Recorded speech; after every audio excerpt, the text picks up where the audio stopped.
Hello everybody, I'm Galactic Muffin. I'm dying. Beastman's over in the corner sleeping because it's 12:44 at night and I decided to record. And I don't know why, but I can't get the webcam working, so we're just gonna freeball this one. This is a Skinwalker, Who the fuck is we? so shut up.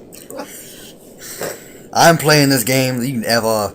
Alright, I skipped the first part. Maybe it doesn't happen as I saw it. Maybe it didn't happen as I saw it, but more of that later. We were all going out camping, me and 3 friends from university. Start it. What? Start it. Shut up, let me introduce my friends. This is Darren. I wouldn't say that he is our group's friend leader, or actually I would. He's the only guy that always gets us all out of the house into the action. He's the first one to hit on the cute girl from the bar, but he's the first one to jump off the roof into the swimming pool. According to himself, he was even more impulsive when he was a kid. I can only imagine his childhood and how often he must have broken his leg, scraped his knee, and hit his head. Still, if it weren't for Darren, we wouldn't have half the amount of fun we have. God, I suck. This girl is Cat. We have known each other. Shut up. We have known each other since we were children. I'm calling her Cat. We must just. I don't know. Shut up, dude. We have to screw this. Let's just skip it. Screw that part. Music theory. Next is me, Joe, and the name implies I'm pretty normal. Don't have any overwhelming bad qualities, but on the other hand, I don't have any overwhelming good ones either. I live in this apartment a short walk from my university. This is where us 4 friends actually gather before going out. This guy here, looking all relaxed on the bed, is Michael. He's my neighbor, living in the apartment next door. One day, while I had Cat over, he just barged in. Hey man, your place looks pretty nice. Mind if I join you for dinner? He said. And can you imagine? As you can imagine, he's pretty pushy. I don't think he realizes it himself. He came over several times after that day. Several times after that, we somehow naturally became friends. Awesome. So one day, Daryl came with this idea that we should go camping. Darren said his family had a cabin a little bit into the forest, so camping we went. It could be fun, right? Of course, me, Michael, and Kat dislike the idea of staying in a cabin. It's a camping trip. We have to sleep in the wilderness, so Daryl told us about the woods near the cabin. I don't remember much about the trip to the cabin. We joked around, took a few breaks, normal stuff. Either way, we drove up to the cabin and left the car there. We took a short break in the cabin and set out into the wilderness. We were pretty far in. I can't say how far in distance exactly, but it took several hours to get where we set up camp. The first day we just screwed around. Nothing abnormal happened. Wow, that tree had a face on it. Holy sh! I didn't even notice that.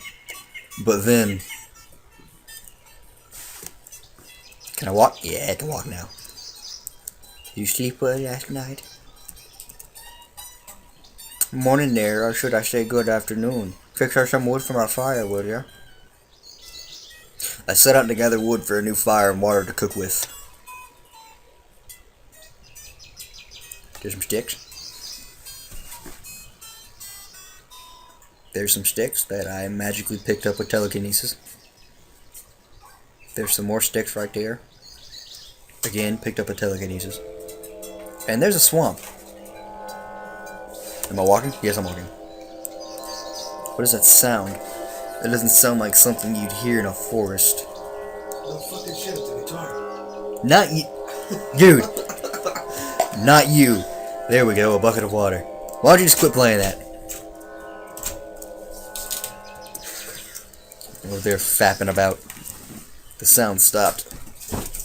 No one. Poured water into cooking pot. We can cook now. Okay. Something tells me I'm gonna make the woman cook. Alright, let's cook something up, shall we? Ah, it worked! I'm gonna get in trouble. Hey, Someone's gonna be mad. There's gonna be some dislikes. some feminist out there is gonna be like, oh. Yep. I'm gonna rip my dick off. I'm walking? I'm walking. Shut it down. No, what the hell is up with this fog? Every time I've been here before, there hasn't been any fog. The foop is up with this fog. Time to go to sleep soon. We're all out of booze. I guess we have to go back to town tomorrow. I'm not looking forward to the 4-hour trek. Maybe we should have gone deep in. Haha. Gatey. Wonderful poop. every episode, man. Every episode. It's really chilly outside for being in the middle of summer. Hey, anyone else hear that sound? Yeah, now that you mention it, what is that? Sounds like something metally. That's not even a word. Metally? Haha, it's not even a word. Are you stupid? Shut up, a-hole. It's a word if I say so. It's a word if I say. It stopped. Maybe it was some kind of machine.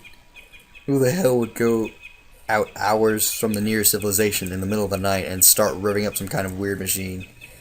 Who gives a shit? It's probably someone using a chainsaw or something. Let's go to sleep, I'm tired. This is a scary game, by the way, so... Like films. I'm sure that was no chainsaw. I wonder what it was. Are you gonna go to sleep? Yeah, I'm gonna sleep. Okay. Yay! We don't need to hear from... Oh. The amount of creepiness. But something woke you up, and a few hours later, in your half-awake state, you stumble outside the tent. Oh, perfect.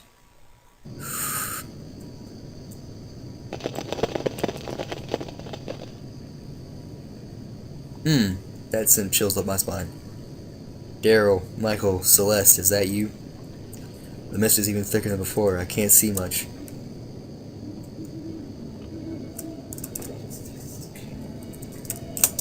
What? Shut up! Don't whisper. Shit. Not while I'm doing this. Whoa! Oh, there's a shadow. There's a shadow there. That's... Michael? Is that you? Back the foop up! Say something, will you? Who are you? Back up me. Oh! Whoa, stop right there. I have a knife. Where'd you get a knife from?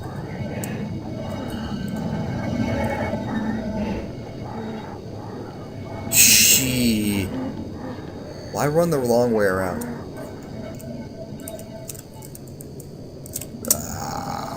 I'm getting out of here. I'm just... Come on. Oh, come on. Okay. Let's get back in that tent. Hey, wake up. There's something outside the tent. What? I'm sure there is. Let the squirrels go back to sleep. Hey, is Michael here? Yeah, I'm here. Why wouldn't I be? I don't know, the thing outside looked like you. It's probably some animal. I don't think we have to worry about a fox or whatever. Take it easy and go back to sleep. Well, alright then. Maybe it was just some animal. But those sounds... That is still creeping me out. A few minutes later...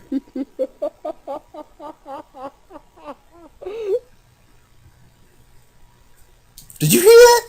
What? Oh! Dude, all I hear is baby dabba dooba dabba dabba. Dude, that was creepy as shit. Oh man, don't leave me alone like this. Okay, drop it, whoever that is. I want to sleep already. It wasn't me. Me neither. That didn't sound like any of our voices. Well, yeah. No, I'm never going to be able to sleep. Should we go outside and look? Poop. What? Yeah, that. Before the shit poop hit the fan. What if some crazy psycho with an axe? All the more reason to check it out. It's not like it's some kind of impenetrable fortress. Seriously, if that was one of you guys, tell me right now. This isn't funny anymore. This ain't funny anymore. Ain't a word. Do what? Ain't is a word, actually. It's a slang term. Okay, never mind. That's... Okay, everyone, get out together and check it out. I ain't going alone. That was creepy, dude. This kind of messed me up. I'm the only one that heard that. Huge headphones in. What the heck is that? It's a dead squirrel. Someone was definitely here. Shit, poop. Shapoop, shapoop, shapoop. Calm down, Celeste. We're all 4 against 1 here. It'll be fine. What if the dude's got some kind of weapon with him? I mean, he killed that little critter, didn't he? Michael is right. We gotta get the heck out of here. We can't just up and leave. It's the middle of the night. What about our stuff? Screw our stuff. I'm not staying here another minute. Fine. I love how I do Celeste's voice and freaking deep as heck man voice. Fine, we'll leave. But at least bring the flashlight and some food and water. I think you're overacting though. We haven't seen anyone. Still, someone or something left this dead creature here. We can't exactly go back to sleep with no worries. I guess you're right. I'll go get the flashlight. Everyone bring some stuff you think we might need. A couple of minutes later. Alright, let's go. Yeah, let's do this.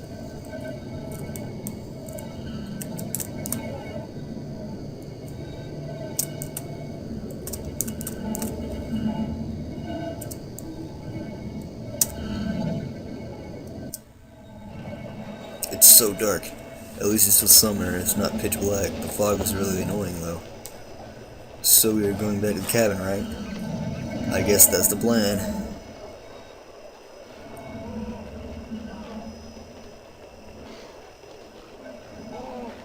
Oh, I see that.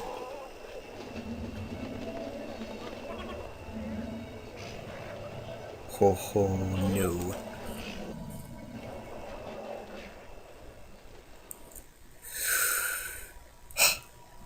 A while later, it became obvious Daryl had no idea where we were going.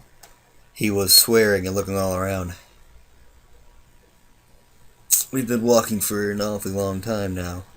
Are you sure we are on the right path, Darren? I've walked this path hundreds of times. We're on the right path. I don't recognize anything from when we were walking to the camp, though. I said we were on the right path. I said we were on the right path. But as time went by, it became obvious that Daryl had no idea where we were going. Darren couldn't find the path. Maybe it was the fog, maybe darkness, maybe something else. Either way, we were lost. I kept looking behind me. I was having this feeling that... crap, I skipped that. Didn't really read it. I nearly tripped over Celeste when she fell. Help Celeste up? A decision. Yes. I took Celeste's hands and dragged her to her feet. It was getting even mistier. If not for the flashlight, I wouldn't have any idea who she was. I recognized that tree. We're getting to the cabin. Sweet. Again, I had the feeling that something was watching me. My gut was screaming at me that something somewhere was wrong. I recognized the sound from earlier was back, softer but still present. I started looking around, panicking. Did a head count, or more accurately, silhouette count. Me, Celeste, still holding my hand, Darren in the lead, Michael to the left. Who the heck was the guy beside my... Oh. My grip on Celeste's hands tightened as I quickened my pace. I thought about shouting out, but was worried. If I did, maybe the thing would turn around and jump Michael or something. I didn't know what to do. I ran my fingers along a knife I brought from camp. Then the cabin appeared out of nowhere. The mist was starting to disintegrate around us. It was easier to make out who everyone was now. I looked at the thing next to Michael. She looked just like Celeste. The thing whose hand I was holding leaned in front of me. It wasn't Celeste. Oh god. Oh god. That's creepy. I should have ran or screamed, but my body was clenching up for no reason. The thing turned and walked into the mist. Yeah, no, that's not creepy. I caught up with the others as they entered the cabin, practically in tears. They couldn't find the car and were arguing about where we put it. I told them what I saw. Obviously, they didn't believe me. Still, everyone hurried inside and locked the door.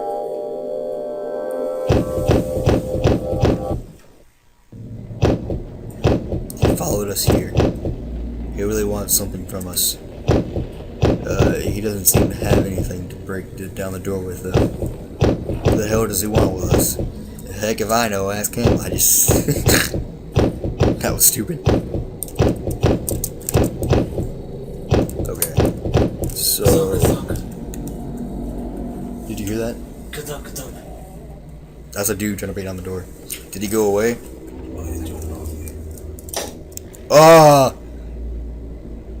Shapoop, the bastard hit the breaker. But he can't get in though, right? Yeah, someone ran and screamed. Yeah, let's do it. Celeste. He is just trying to scare us. Take it easy. Let's go find her. What's that sound? Whoa, that was a creepy sound. There's Celeste. She seems to be hyperventilating. It's alright, Celeste. The door is locked. It's the only way in. We're safe here. No response. Same thing. Okay. So, what else is there? Area down here. Is that a window? There's a window. What? Who is that? What is that? And nope. Let's just nope off to that, Bill. You saw something that looks like me, Michael.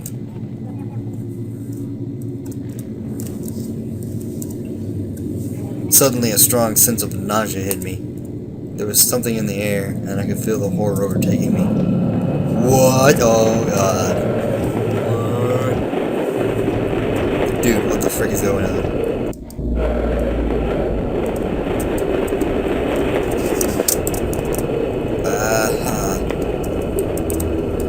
My head is splitting apart. I really want to lie down, but I have to make sure everyone is safe. Oh, I gotta go find me.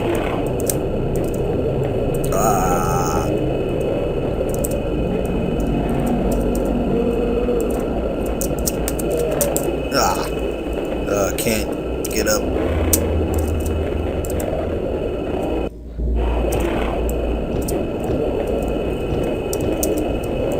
Come on, you can do this. Here we go. I don't feel so good.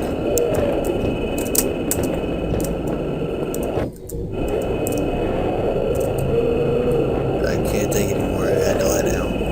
I couldn't sleep, and I wouldn't have even if I could. I just wanted to rest. I waited for the world to stop spinning. I looked out the window. Oh God, that's creepy. There was something in the tree. I stared back, not able to register what was going on. Oh, I quickly pulled the blinds down.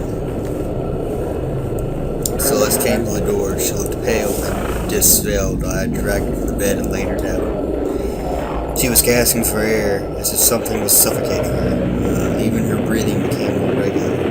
Eventually, I asked her where the others were. She shrugged. The room had stopped spinning a bit, but I felt far from good. Oh, God. Suddenly, a voice could be heard from the locked. What was worse, though, was that it was so. Oh, let me in, God, let me in there. I immediately pulled the knife and placed it at Celeste lying on the bed. Her eyes grew wide with shock and alarm, but they could have been faked. What are you doing? No, I'm the real one. The one out there, that's the imposter. Ooh, crap, I didn't mean to do that. It was kind of a trance, unsure what to do, staring down at her. Maybe I would have stabbed her if the voice at the door didn't change into some low, deep, I can't voice. Then it became high-pitched like a little girl's. I pulled my knife away. I snapped out of the trance. Now the nausea was returning. I got to the door and opened it. Why? There was nothing there but a trail of black liquid. Should I got the feeling that it might not be the best idea to go outside. Well, I'm going to go outside anyway. The thing was nowhere to be seen. Just as I was turning around, I took a look at the roof. There it was. Oh, God. What is that? Oh, something's flashing. It was close to a corner about to turn. It looked like an albino male with really long limbs. He had fingers instead of toes, and all 20 of them were elongated, I guess. He was facing away from me. Suddenly, the head swiveled 180 degrees and stared at me. I started choking up, as if suffocating. It was hard to breathe. The thing opened its mouth slowly and deliberately. I thought it was going to devour me when its tongue snaked out. On the top of the tongue was my face, like a tumor. Ooh, eyes closed, lips upturned into some psycho smile. There was a legend somewhere that when you see a doppelganger, you die. I thought of that legend, but then the creature rounded the corner and it was gone. I lost it and followed, vision hazy. Ugh. My heartbeat suddenly seemed ear-splitting to me. I was stumbling because my legs seemed unable to coordinate. Suddenly, I stumbled forward and toppled down. Once I lay there face down on the grass, my body just seemed to shut down. I couldn't move, I couldn't even turn my head. There was something dripping on my back. What? Of what? Have you played this? You have? Oh, wipe off. My eyelids seemed heavy and started closing on their own accords. I saw white feet with long fingers for toes step into view. Ugh. When my eyes opened, Celeste was shaking me. She was on the brink of tears and her voice was cracking. Get up, get up. That bastard was in your skin. Ugh. My head hurt. I was about to ask her what happened when she pulled me backwards towards the door. We toppled out and stumbled toward Darren's car, which was parked in a different location from what I remembered. I was glad to be alive, and the mist had stopped completely. Celeste was downright crying now. She pushed me into the back seat. That's when I noticed I was wearing different clothes for when I lost consciousness. Michael was there, huddled up and face buried in his knees. Some clothes stained with blood were beside him. They were mine. Dale immediately stepped on the pedal, but nothing happened. He swore and did it again. I noticed that Celeste was armed with a shotgun from the cabin. I asked him what was going on. The thing joined us. He looked like you. We got out of the house and found the car. We were halfway down the road, then Michael started screaming. I looked at Michael. He had a glazed over look in his eyes. The thing burst out of your clothes and jumped out of the car. Michael had the shotgun. He was firing out the window. He saw the thing run all the way back to the house at the friggin' speed of light. It was in my skin? Yeah. I looked down at myself. I wondered if I had been possessed, or if worse, the thing had cut off my skin and wore it as a coat. I shuddered at the thought of something crawling around in my skin. I asked Michael if he was alright. The thing talked to me. I asked about what. He didn't respond. I realized he was sobbing. The car jolted into motion. Ooh, sounds. Darren fist pumped as the car started accelerating. I turned back towards the cabin and saw the albino thing standing on the roof of the house, watching us. Oh God. I shuddered and turned back. Celeste screamed. Oh God. The thing was on the front of the car, on the windshield. Its open mouth and my tongue face slithered out. Celeste fired the shotgun. Glass shattered and it was thrown backwards. Daryl shrieked and I saw blood coming from his face. Something pierced my face and I realized it was glass. The car skidded to a stop.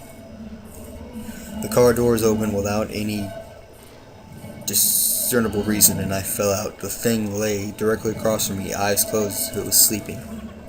I wished I could close my eyes. Its mouth hung open and I saw myself again emerging. Oh Lord. I didn't move or say anything because I couldn't. My face looked at me and started to talk. I love you, I love you, I love you, I want to be you. Oh God, I repeated over and over again.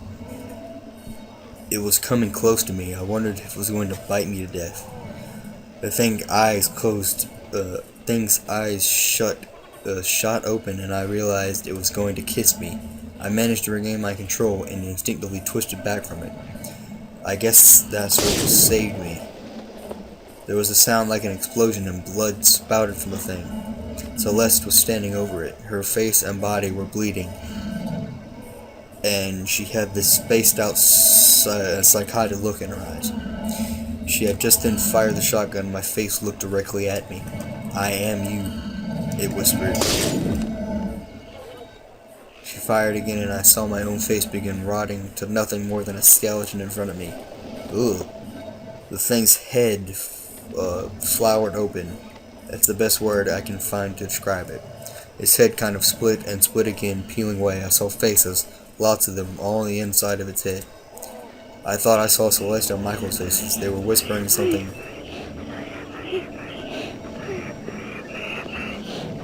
Oh Jesus, that sounds creepy as frick. Oh God, what is that? In the center there was a brain, where the brain should have been, there was a single red cat-like eye. that was rotating in its socket. That is creepy. It was producing a mechanical droning sound. Celeste fired one last time. Things sort of withered away, becoming wrinkled and smaller and rotten until it just disappeared. God, thank God the sound stopped. Celeste dropped the shotgun. I started twitching and spasming as control of my body returned to me. Eventually I stood up. We got into the car silently. Darren was bleeding too, but no one said anything. We drove back to the city in silence. We explained away the damage of the car as being attacked by some crazy thieves. I'm tired. We had ourselves patched up.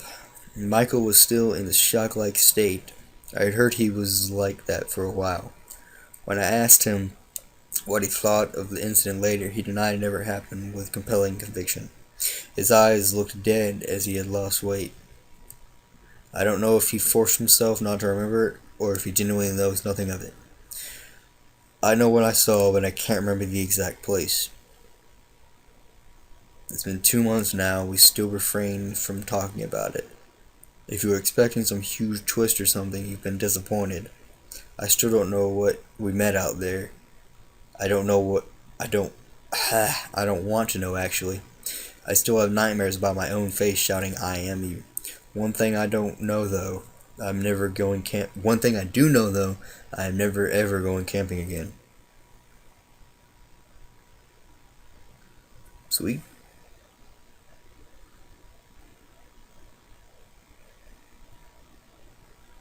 Dim gamer skills.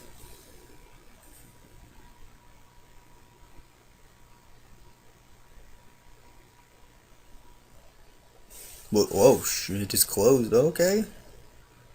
Well then, since Beastman's obviously asleep, then I'm GalacticMuffin, and this has been SkinWalker. Thank you for watching, and I'll see you in the next video.